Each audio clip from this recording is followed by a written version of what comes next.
வீட்டு மனையில் உள்ள ரீதியான பிரச்சனைக்கு போகுமா, வழக்குக்கு போகுமா? எது மூணில் எதுக்கு போகும்? எந்த கேள்விக்கு இப்போ முதல்ல பதில் வேணும்?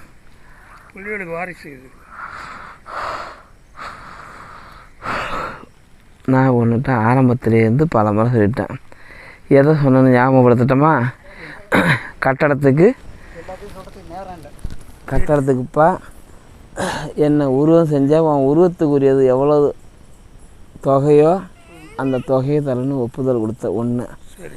ரெண்டாவது, கட்டடத்தில் ஏதாவது தேங்கி நின்றுதுன்னா உன் கட்டடம் சம்மந்தப்பட்ட விஷயத்துக்கு குறைகள்லாம் நிவர்த்தி பண்ணா அது எவ்வளோ ரூபா இருந்தாலும் என்னோடய தகவலை கூட நான் நிப்பாட்டி தரேன்னு சொல்லி சொன்னேன்.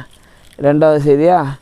மூணாவது, அபிஷேகமோ மற்றதோ எங்காவது சின்னதாக உனக்கு தடங்கல் ஏற்படுதா, வருஷம் ஆடி மாத திருவிழாவுக்கோ இல்லை ஆடி மாதத்துலேயோ தடங்கல் ஏற்படுதா, அன்றைக்கி எனக்கு செய்தியை சொல்லு, அது எவ்வளோ ரூபா இருந்தாலும் செய்கிறேன்னு சொல்லி சொன்னேன். இந்த 3 செய்தியும் முறைப்படி சொன்னது மாரி நடந்துக்கிட்டால் நடந்தது மாரி முடிச்சும் கொடுத்தேன்.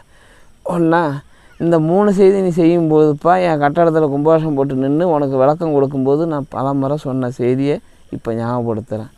கட்டடத்துக்கு நீ இன்றைக்கி இல்லை, எந்த கட்டடத்துலையும் யாருக்கிட்டையும் போய் கையேந்தி நிற்க வேண்டிய அவசியம் இல்லை. வாரிசு விளக்கத்தை கொடு, என் வாரிசு விளக்கத்தில் குறைபாடு வந்துடுச்சு, என் வாரிசுக்கு விளக்கம் அதுக்கு ஒரு விளக்கம் கொடு அப்படின்னு கேட்கக்கூடிய சூழல், யார்கிட்டையும் கையேந்துற சூழலோ இல்லை அடுத்த கட்டடம் நின்று அதுக்கு பதில் சொல்லக்கூடிய சூழலோ உனக்கு அமையாதுன்னு நான் பல முறை சொல்லிட்டேன். சொன்னது ஞாபகம் இருக்கா இல்லையா? உன்னை பெரியவனை வெளில அனுப்பி வச்சுட்டு சின்னவனுக்கு வந்து நிற்கும்போது அவனையும் ஒரு வழியை கட்டி அனுப்பி வைன்னு சொல்லி கேட்கும்போது நான் என்ன சொன்னவன்ட்ட, நீ ஈண்டெடுத்த வாரிசுலையும் சரி அதுகளுக்கு நாளைக்கு கல்யாணம் பண்ணி வச்சு அதில் வாரிசு ஆண் வாரிசு விளக்கம் மற்றபடி எந்த இது இருக்குன்னாலும் சரி யாருக்கிட்டையும் கையேந்தம் இல்லை. அது சம்மந்தமாக நீ எந்த கோயிலையும் போய் நின்று குறி கேட்க வேண்டிய அவசியம் இல்லை. அவனு 2 பேருக்கும் பண செல்வாக்கும் சரி, சொத்து செல்வாக்கும் சரி, மற்ற குடும்ப செல்வாக்கும் சரி, குழந்தை பாக்கிய செல்வாக்கும் சரி, எந்த குறையும் என்றைக்கும் வராதுன்னு வாக்குமூலம் கொடுத்து சத்தியம் பண்ணேன். அது எப்போ இந்த கோயிலை நீ இடித்து இந்த கோயிலை ஆரம்பித்து அஸ்திவாரம் போட்டு இது பண்ணிக்கிட்டு இருக்கும்போதும் சொல்லியிருக்கேன். கோயிலை கும்பாஷம் முடிஞ்சும் சொல்லியிருக்கேன். அதில் என்ன உனக்கு சந்தேகம்? திருப்பி அதே கேள்வி நிற்கிறேன். உனக்கு குடும்பத்தில் 2 வாரிசுக்கும் படிப்பையும் கொடுத்து அதே சமயத்தில் அவனுக்கு வருமானத்தையும் கொடுத்து அதே சமயத்தில் அவனுக்கு எந்த காலத்திலையும் மற்ற வேறுமணி பொண்ணு விளக்கத்தில் நின்று போச்சு, ஆண் விளக்கம் இல்லை அப்படின்னு வரம் கேட்க வேண்டிய அவசியம் உனக்கு எந்த காலத்துலையும் வராது.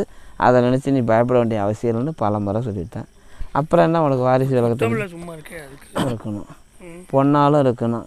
ஏன்னா தாய் தகப்பன் மற்றவங்கள்ட்ட சில செய்திகளை சொல்லலாம், சில செய்தி சொல்ல முடியாது. அது மொன்று உங்கள் இடத்துல முகத்தை காட்ட முடியாமல் மொன்று விழுங்குது. நான் அன்னைக்கு உனக்கு வாக்குமூலம் கொடுத்ததும் ஆனாலும் 2க்கு தான்ப்பா வாக்குமூலம் கொடுத்தேன். இப்பயும் அவனுக்கு தான் கொடுத்தேன். பொன்னாலை பற்றி நான் பேசலை இது வரைக்கும். பொன்னாலை பற்றி பேசுகிறதுனா அவள் இன்னொரு கடத்துக்கு உரிமைக்காரி, இன்னொரு அவளுக்குன்னு ஒரு குலதெய்வம் ஒன்று இருக்குது. அதே சமயத்தில்ப்பா அவளை கையோடு நீ ஆட்சியில் வரும்போது அவன் கணவனும் இருக்கணும். 2 பேரையும் ஆட்சிடுவா. ஏன்னா அவங்களுக்குள்ளே ஏற்படுற நெருடல் உனக்கு புரியாது.